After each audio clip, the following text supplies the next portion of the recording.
Is God the loudest voice in your life? Or are there other voices in your life, including your own self-talk, distracting you?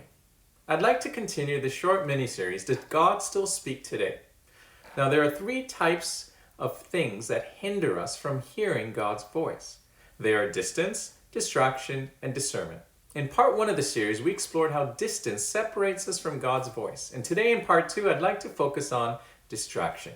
Distraction is something that captures our desires more than something else. What distracts us has our attention. So what are you distracted by today?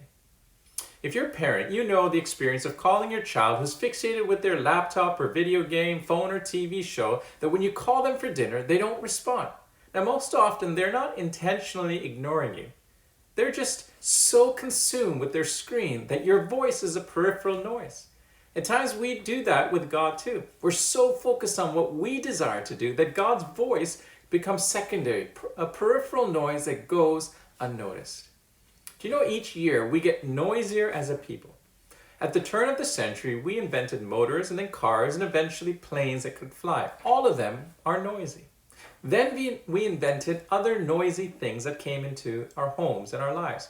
Record players in 1910, radios in the 1920s and 1940s, television in the 50s, and 8-track players in our vehicles in the 60s, cassette players in the 70s, and boom boxes in the 80s, and CD players in the 90s, and at the turn of the millennium, created MP3s, iTunes, and cell phones to add more sound. And if sound was not loud enough, we invented earphones to stick into our ears to block out all the other noise from our surroundings. Do you know what is the most common distraction today? That's not necessarily a bad thing, but it certainly may not be the best thing. It's our cell phones. This little device, although it does so much good, is something that has been around only for less than 2 decades. Humanity has been able to exist and survive for literally thousands upon thousands upon thousands of years without it. And yet many people get anxiety if they're away from it even for 5 minutes. In fact, the average person today cannot go 10 minutes without checking this device. 10 minutes. If you wonder why we're not as productive as we'd like to be, or if you ever wonder why our relationships are not as intimate as we would like them to be, and if you ever wonder why we're not as close to God as we would like to be, could it be that you and I cannot do anything meaningful when we're interrupted every 10 minutes to stare at this little device? Let's talk about social media. I enjoy social media. The average person spends about more than 2 hours a day on social media. 2 hours a day. Now, if you're younger and you spend 2 hours a day, you will spend, are you ready for this, for your entire life, over 7 years of it on social media. 7 years of your life scrolling and tapping, scrolling and tapping. Social media does not only affect our time, but our minds. Our mental health is affected. We may wonder why so-and-so doesn't like our post or comment on our post, especially when we always comment or like on their ones.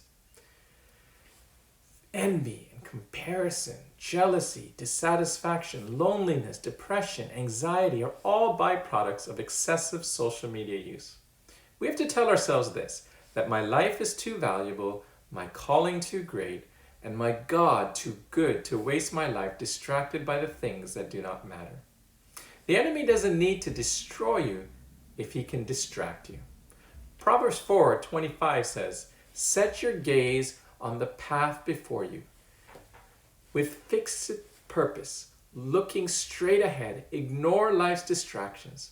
Watch where you're going." Now, there are 3 types of distractions we can face. First is momentary distractions. They're temporary things that interrupt our focus, like emails, social media posts, phone calls. They're momentary and temporary. The second is mismanaged distractions. They're distractions that result when we don't give proper priority and set clear boundaries from our work and home and school. For example, things can carry from our work into our home life and affect our life at home, or problems from home can creep into work and affect our productivity.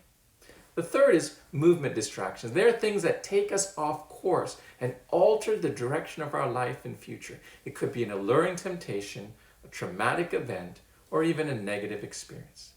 You can never eliminate distractions. You can only divert your focus from them.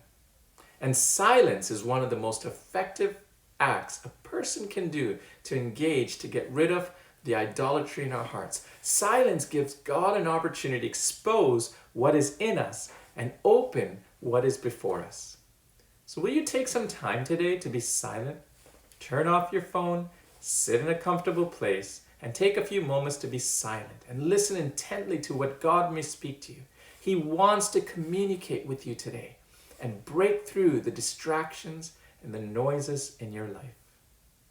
God bless you today.